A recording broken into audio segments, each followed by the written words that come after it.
Hi guys, let's talk about essay writing once again.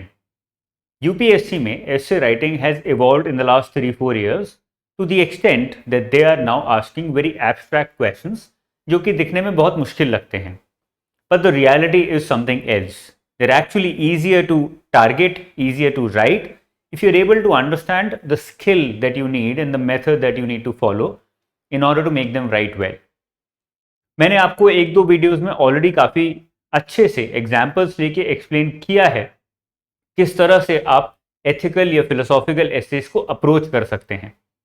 आज के session में I will take it forward and will try and understand what ways can you follow and can you learn to be able to handle ethical and philosophical essays well.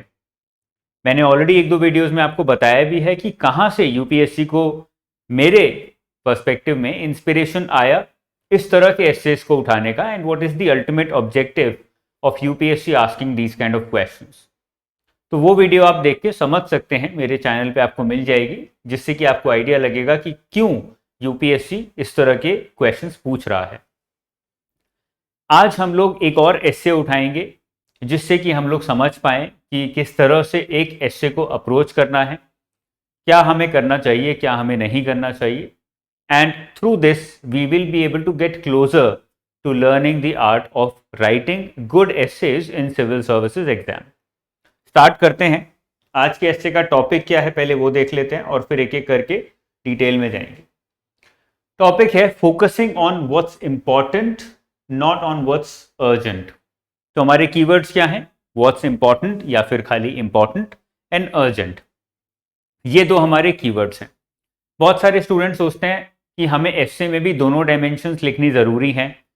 That if the question says focusing on what's important not on what's urgent, अगर ये लिखा है तो हम एक part में ये लिखें yes we need to focus on what's important not on what's urgent, और दूसरे पार्ट में ये लिखें focusing on what's urgent is also equally relevant.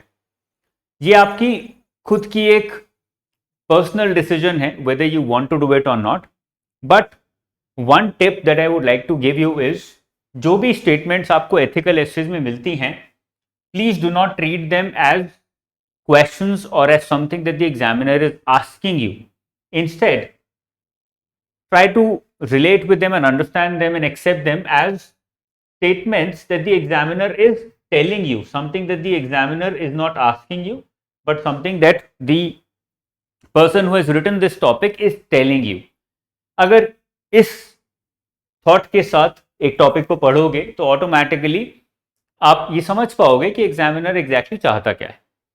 अब इस वाले आंसर में या इस वाले एसे में you can bring out both the sides, but बहुत सारे ऐसे एसेज होते हैं जिसमें दोनों साइड्स प्रेजेंट करना ज़्यादा वाइज डिसीजन नहीं होता. बट वहाँ पर भी lot of students end up writing both the sides just because they feel that they have to or they should, और वहाँ पे गलती हो जाती है. यहाँ पर मैंने दोनों साइड्स नहीं उठाई हैं बिकॉज पर्सनली मुझे ऐसा लगता है, and there is a lot of flexibility in essay writing. जरूरी नहीं है कि एक ही अप्रोच सब लोग फॉलो करें. मुझे ऐसा लगा इस टॉपिक को देख के that I would want to focus on what's urgent, what's important, not on what's urgent. इसका मतलब ये नहीं है कि आप अर्जेंट टास्क को करो ही नहीं. That is not what it implies. और ये मैंने क्लैरिफाई भी किया है इससे में that this does not mean that you forget about the urgent tasks and keep doing only the important tasks. But what it also means is that you strike the right balance between these two. Try and delegate the urgent tasks so that you can focus on the important aspects much more. आप उस पर ज़्यादा समय लगा सको, आप कुछ नया क्रिएट कर सको. Create a team that can focus on the urgent tasks because उनके लिए वो important है, उनके लिए वो urgent नहीं है, आपके लिए वो urgent था. इस थॉट को भी हम थोड़ा सा एक्सप्लोर करेंगे अपने एसे में. मैं पूरा एसे पढ़ के आपको नहीं सुनाऊंगा बिकॉज उसकी ज़्यादा रेलेवेंस नहीं है. मैंने नोशन पे ये एसेज के ये एसेज के पीडीएफ डालने स्टार्ट कर दिए हैं.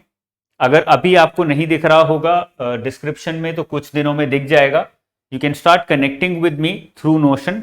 वहाँ पे मैं इनके पीडीएफ से एक सेक्शन बना के डालना स्टार्ट कर दूंगा so that you can read these essay topics और पूरे एसेज वहाँ से भी पढ़ सकते हो. Let's start with the structure. As a student जब आप एसे लिखने जाएंगे एग्जाम में, this is what you have to do also.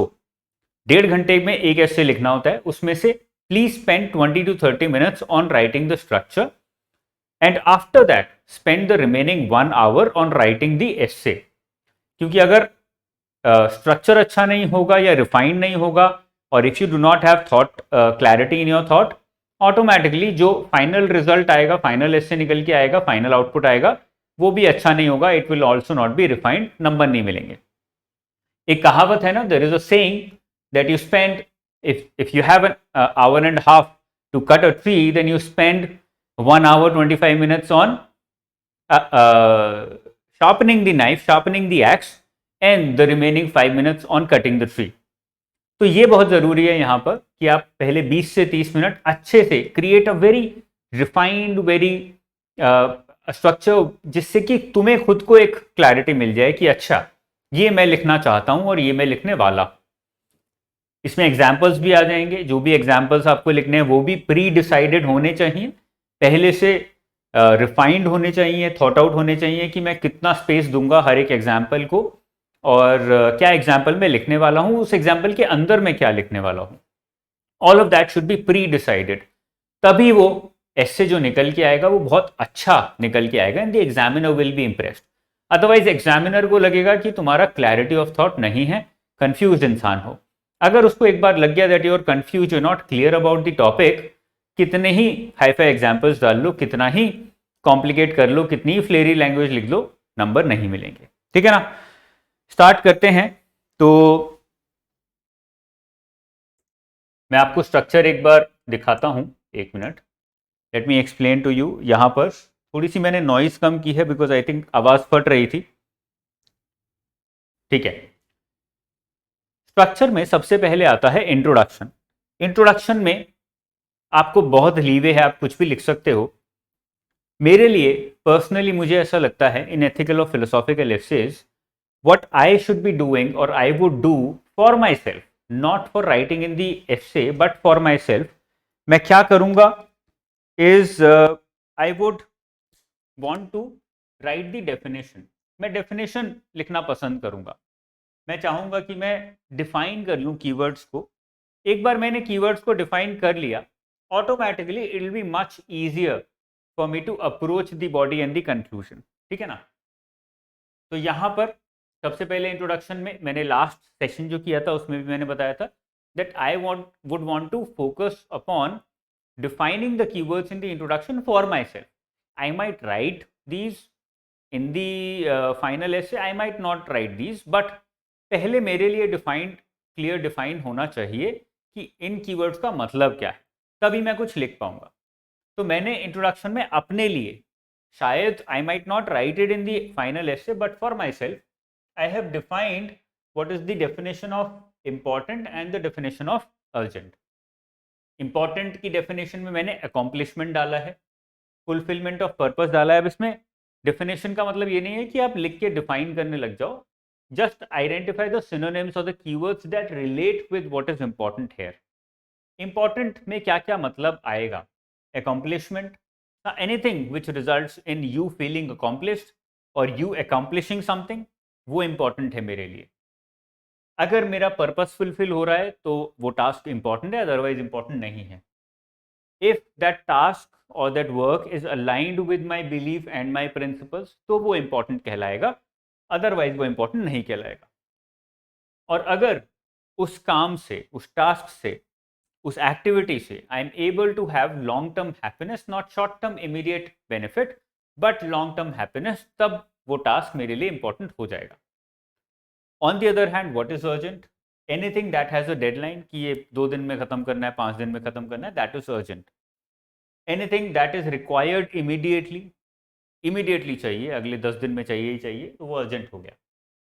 Anything that helps you in preventing the crisis. अब हम लोग ये नहीं कर रहे हैं कि हम बोल रहे हैं कि अर्जेंट इज नॉट रेलिवेंट, तो अर्जेंट को बिल्कुल एलिमिनेट कर दो या इग्नोर कर दो। I am not saying that, and I want you to make sure कि आपके एस्से में ये मैसेज ना जाए, because as an administrator you would also be involve in preventing crisis, in following what is urgent. Daily कुछ ना कुछ urgent task आता है जो आपको करना ही करना है। तो हम ये नहीं कहना चाह रहे हैं कि आप अर्जेंट काम ना करो, वो भी करना है, बट उसके साथ साथ you also have to keep your focus on the important tasks alive. So anything that helps you in preventing a crisis, which is a very relevant task, उसको आप undermine नहीं कर सकते. That defines urgent, और that is very close to what is urgent. ठीक है ना? तो इस तरह से मैंने define कर दिया दोनों को. It doesn't mean that I'll be writing them. अब देखते हैं introduction में मैंने लिखा क्या है. In today's fast-paced and hectic world, it is easy to become overwhelmed by the constant demands and urgencies that surround us. तो ये मैं बता रहा हूँ कि बेसिकली अर्जेंसी को डिफाइन कर रहा हूँ यहाँ पे. However, true success and fulfillment lie in focusing on what's important rather than simply reacting to what's urgent. तो देखो कीवर्ड्स यूज किए हैं. Fulfillment lie in focusing, success and fulfillment lie in focusing on what's important rather than reacting to what's urgent. तो ये keywords use करने बहुत important है. This essay explores the importance of prioritizing what's important. So we are prioritizing what's important doesn't mean that we are ignoring what's urgent, highlighting the significance of accomplishing meaningful goals. Furthermore, ये बहुत important है, मैं यहाँ पर ये भी बताऊंगा कि किस तरह से how do you balance between the two, do you create the right balance between the two. अब आ जाते हैं नीचे स्ट्रक्चर पे वापस, जहाँ पे मैं आपको एक्सप्लेन करूंगा. इंट्रोडक्शन समझ आ गया. इंट्रोडक्शन में मैंने डिफाइन ही किया है और ये बताया है कि मैं पूरे एस्से में क्या लिखने वाला हूँ. अब मैं एस्से में क्या लिखने वाला हूँ, what was the direction that I took when I started thinking about this essay. मुझे लगा the essay topic is focusing on what's important not on what's urgent. ये एस्से टॉपिक है, ऊपर दिख रहा है यहाँ पर छोटा छोटा सा.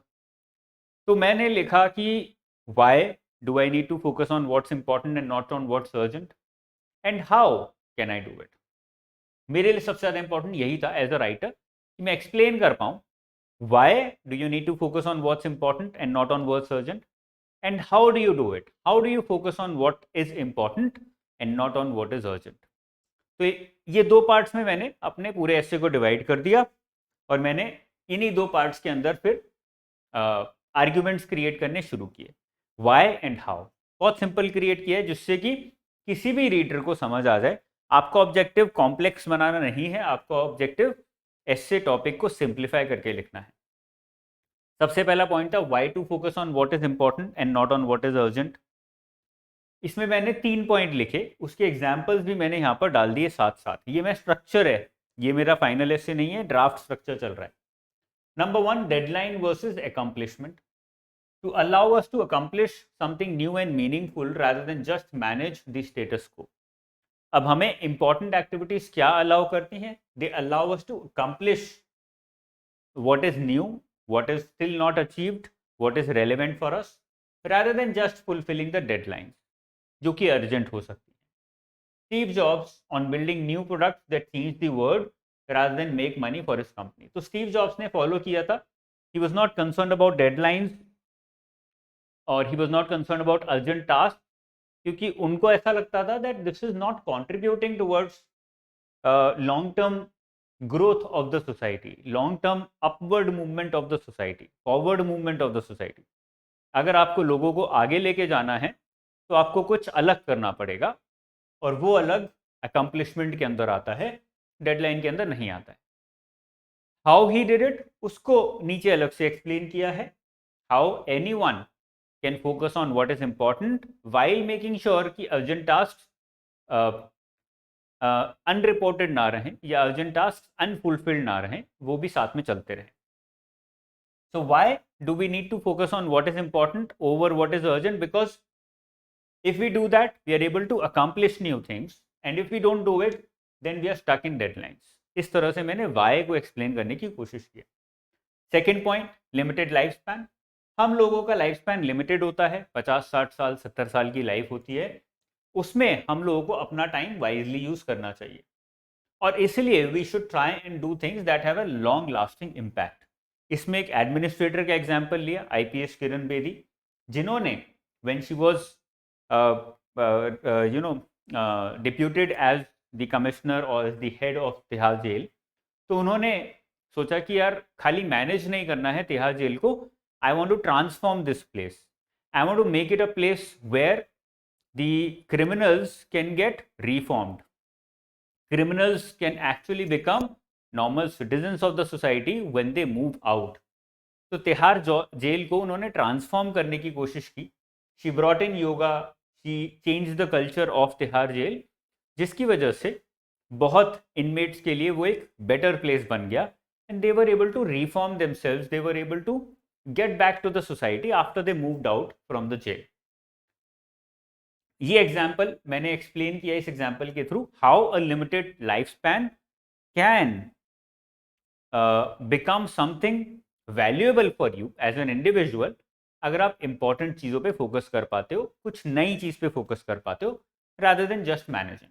क्योंकि आप इमॉर्टल नहीं हो, कभी नहीं मरोगे ऐसा नहीं होगा. Therefore focus on something that has a long lasting impact. ठीक है. Third, achievement of purpose.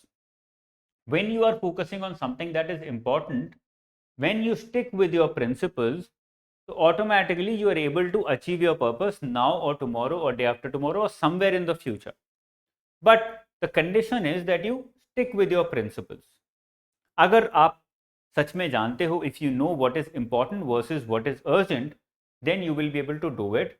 You will be able to stick with your principles because you know that it is important. यहाँ पे मैंने महात्मा गांधी का एग्जाम्पल लिया. Non cooperation movement के time पे India was considered to be very close to independence, but Mahatma Gandhi stopped the non-cooperation movement and the independence movement when he realized that Indians were probably not ready for it. क्योंकि उनके लिए important independence नहीं था. Independence was urgent for him और for anyone else. उनके लिए important था whether Indians were truly ready for living an independent life of independence or not, whether they were following the principles and that understood the principles that he was living with or not. Kyunki he realized at that time, he realized that probably Indians are not ready after Chauri Chaura incident. He felt that there is no point in going after what's urgent because what is actually important is not being fulfilled. That is why he called off the movement. यहाँ पे मैंने महात्मा गांधी का example लेके ये explain किया. एक और example मेरे दिमाग में आया तो मैंने यहाँ लिख दिया है, ई श्रीधरन का. when he created the metro in Delhi and also the Konkan railways, there was a lot of backlash from the politicians because a lot of politicians wanted the metro as well as Konkan railways to be run in a certain way, to be created in a certain way. जैसे कि दिल्ली में बहुत जो prime areas थे, लोग चाहते थे कि वहाँ पे मेट्रो ऊपर से ना जाए, नीचे से जाए, so that the property prices of their properties are not affected. क्योंकि मेट्रो ऊपर से जाती है तो आवाज़ होती है, ऑटोमेटिकली प्रॉपर्टी रेट डाउन हो सकते हैं. ही रियलाइज दैट, इसीलिए एडवांस में ही this was one of his conditions when he was called to work on the metro in Delhi, कि भाई कोई भी सिचुएशन हो, I will not listen to the politicians और any, I will not bend in front of any kind of interference. आपको जो करना है करो, मेरे को फ्री हैंड चाहिए if you want this purpose to be fulfilled. Because for me what is important, building a metro that actually helps the masses, not only building the metro, that was not the only objective. पूरा statement याद रखना उनके लिए जरूरी था, building a metro that actually helps the masses. Okay, so achievement of purpose fulfil करने में बहुत हेल्प करता है if you have understood what is important versus what is urgent. Okay, ये एग्जाम्पल लेके मैंने एक्सप्लेन किया है अचीवमेंट ऑफ पर्पस में. So I am moving back and forth between tangible and intangible. आपको समझ आ रहा है ये? मैं बार बार एक टैंजिबल एग्जाम्पल लेके कुछ एक्सप्लेन करने की कोशिश कर रहा हूँ so that you can put it into words and visualise it, but at the same time I am also using some intangible concepts जिससे कि आप एक डीपर थॉट को ब्रिंग आउट कर पाओ. You can bring out a deeper thought in front of the reader. इन दोनों को मिक्स करना बहुत जरूरी है if you want the writer, the reader to feel that you have a deeper thought, you have a deeper understanding of this topic. अगर आप खाली टैंजिबल चीज़ों के बारे में बात करोगे, इट वोंट वर्क. अगर आप खाली इंटैंजिबल एब्स्ट्रैक्ट चीज़ों के बारे में बात करोगे without any examples, without any real visualisation, तो वो बहुत एब्स्ट्रैक्ट लगेगा, समझ नहीं पाएगा सामने वाला. तो दोनों को मिक्स करना जरूरी है. ठीक है, आई थिंक ये क्लियर है. ये तीन एग्जाम्पल्स या तीन अलग अलग पॉइंट्स के through I have explained why focusing on what is important is relevant और इज इंपॉर्टेंट इटसेल्फ. अब सामने वाला पूछेगा या फिर कोई भी रीडर सोचेगा "यार, तुमने बता तो दिया, बड़ी बड़ी बातें का तो कर दी, but how to do it, how to focus on what is important". उसके मैंने 3 पॉइंट्स बनाए। Number 1, delegate urgent task. आपके लिए जो रेलेवेंट नहीं है, जो अर्जेंट है, सामने वाले के लिए वो इंपॉर्टेंट है, या अर्जेंट, या वो अर्जेंट नहीं है और सामने वाले के लिए वो इंपॉर्टेंट है। जैसे कि अब अगर कहीं पे डिजास्टर आता है, लेट्स से उत्तराखंड में फ्लड आ गया, असम में फ्लड आ गया, for the government it's an urgent task, it's not important but it's urgent, क्योंकि उसको they have to take care of it.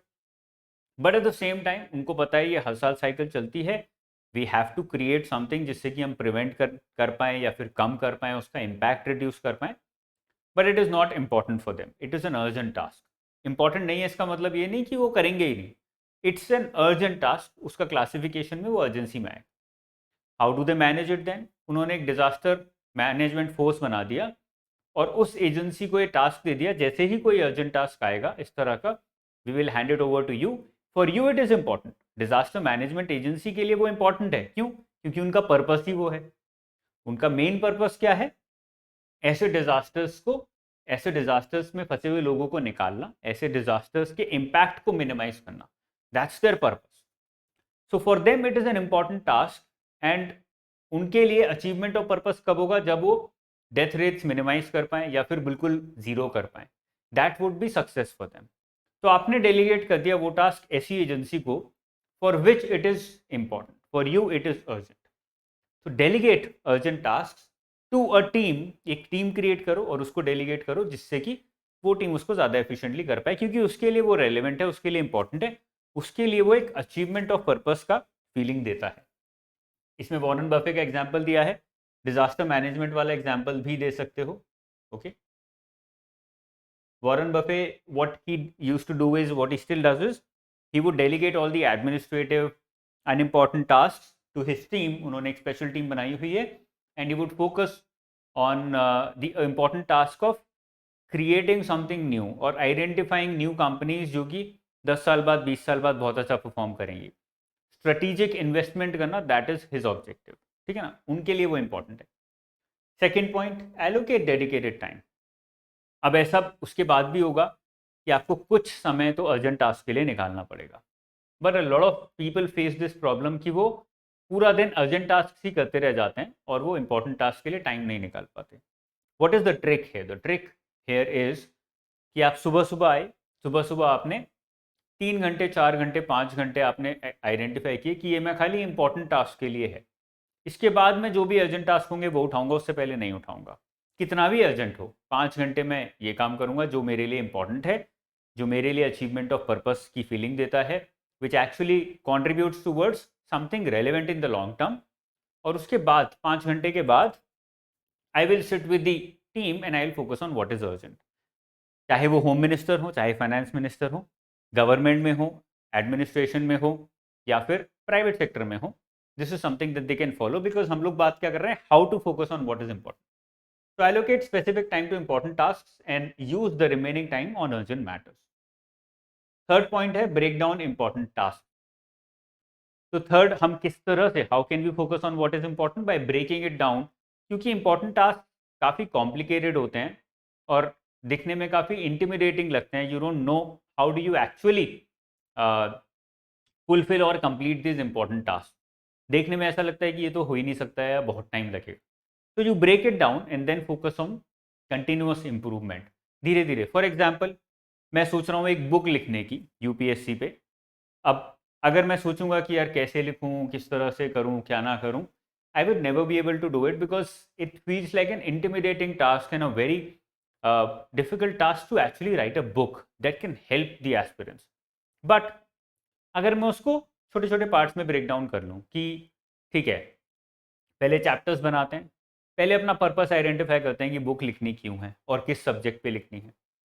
फिर उसके बाद उसके चैप्टर्स क्रिएट करते हैं और हर एक चैप्टर का ऑब्जेक्टिव लिखते हैं कि क्यों ये चैप्टर हम लिख रहे हैं और इसके अंदर हम क्या डालेंगे।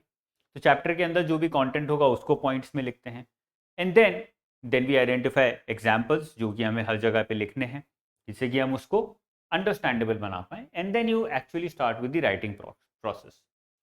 So what am I doing? I'm breaking down important tasks of writing a book into multiple tasks. इसको हम काइजन भी बोलते हैं, विच मीन्स कंटिन्यूअस इंप्रूवमेंट। ये जापान में एक फिलोसफी है जो फॉलो होती है, where you focus on continuously improving every day. आप डेली पूरे बड़े टास्क को छोटे छोटे टास्क में डिवाइड कर लिया और फिर हर छोटे टास्क को एक एक दिन आप उठा के कंप्लीट करने की कोशिश कर रहे हो, सो that you can continuously improve upon your self and your own task. So this is how you can focus upon what is important by breaking down the important task into multiple tasks and then using Kaizen to continuously improve. ठीक है, इस तरह से हमने introduction लिखा, body लिखा। अब conclusion में क्या लिखोगे? कंक्लूजन 50 से 100 वर्ड का हो सकता है। यहाँ पे मैंने कंक्लूजन में क्या किया है, मैंने एक लेमैन की तरह I've tried to reach out to the examiner or the reader in this case by saying that we will never remember people who have always done urgent tasks, but we always remember people who did some important tasks. It doesn't mean कि उन्होंने urgent tasks किए ही नहीं, but they were able to manage urgent tasks and balance between the urgent tasks and the important tasks. इस तरह से मैंने prove करने की कोशिश करी है that focusing on what is important is more relevant and it's very important to do it rather than just focus on what is urgent. यहाँ पे क्या लिखा है मैं बता देता हूँ. We don't remember any individual who spent his life finishing all urgent tasks, but we always quote individuals who achieved something new. अब now this is the definition of what is important जो हमने starting में लिखा था. Who made a difference in this world, who fulfilled their purpose. ये सारे मैंने same words use किए हैं. Despite all urgencies. Now this doesn't mean that they ignored all urgencies, but despite these urgencies they were able to achieve these. Such is the power of focusing upon what is important and relevant. छोटा सा simple सा conclusion है. आप और कुछ भी लिख सकते हो. There can be multiple ways in which you can conclude the essay. एक वे फॉरवर्ड दे सकते हो, फ्यूचर की बात कर सकते हो. You can do that as well. ठीक है. आई होप इस स्ट्रक्चर के थ्रू, इस क्वेश्चन के स्ट्रक्चर के थ्रू थोड़ा सा अंडरस्टैंडिंग बड़ी होगी as to how to deal with essays which are being asked on ethics, on philosophies, on abstract things rather than very tangible things that was the norm beforehand. अपने comment section में ज़रूर बताइएगा how do you feel about the approach that I'm following here, whether you like it or not, if you would want me to continue with it, जिससे कि मैं और ज़्यादा content और ज़्यादा videos आप लोगों के लिए बना सकूं इन topics के ऊपर.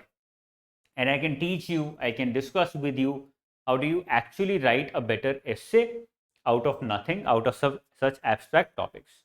If you have anything to contribute to the essay topic, तुम्हें लगता है ये point miss हो गया या इस तरह से लिख सकते थे, you can also write the same in comment section below. I will try and answer to that as well, जिससे कि एक discussion हम लोग start कर सकें. I'll see you very soon guys. I hope you like this session. Take care. Bye bye. Jai Hind.